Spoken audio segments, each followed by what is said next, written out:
today's video, I'm going to show you how to create two different looks using this Wet n Wild palette. What I've basically done is split the palette into two sections, the top 5 and the bottom 5.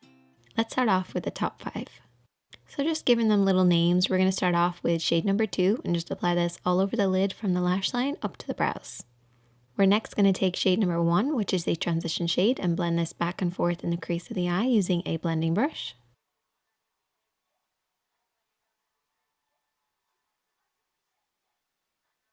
Moving on next, we're going to apply shade number 3, which is a beautiful orangey shade. We're going to apply this all over the lid using a slightly smaller brush this time. Really make sure to pack this color across the lid, but don't blend it up too far. That transition shade is always higher than this shade. And sticking with that same brush, we're then going to apply shade number 5 just on the outer edge of the eye. But very softly sweep it in to make sure it blends with shade number 3 right in the center of the lid.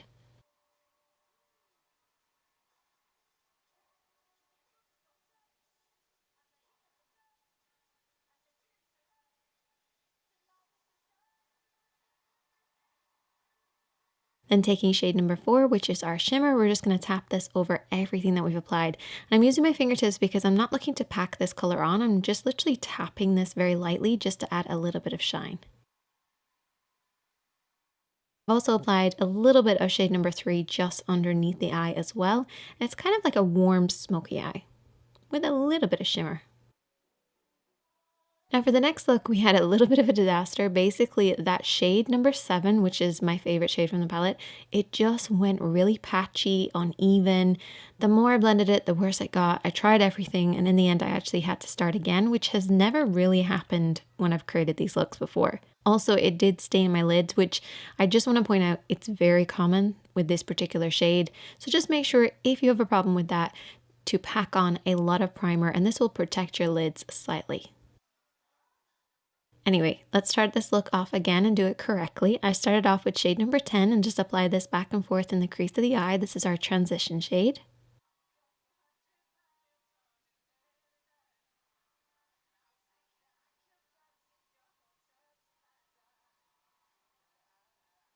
I then took shade number 9 and just applied this all over the lid. Really keep this nice and close to those lashes in particular.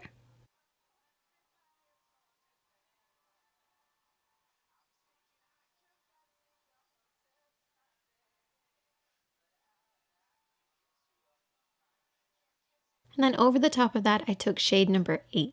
And this is a beautiful kind of shimmer. It's very close to shade number 9. It's just got like a shimmery, more purpley effect. And then I went in with shade number 7 and applied that over the top of shade number 8 and 9, which did slightly change it. What I would actually say to do is just keep applying it to kind of build it up over time. I feel like I went in with too much to begin with, and that's why it kind of disappeared. Also, it is a matte shade, so you kind of need to apply a little bit of shimmer underneath to give it something to grab hold of. But I was pretty happy with how that turned out. I did take a little bit of shade number 6 and 4 and just apply this in the inner corner, and then shade number 7 and 8 and just apply this underneath the eye to bring the entire look together. So it's sort of like a purpley smoky eye. Hope you guys enjoyed this, and if you do create any looks with this particular palette, I would love to see them.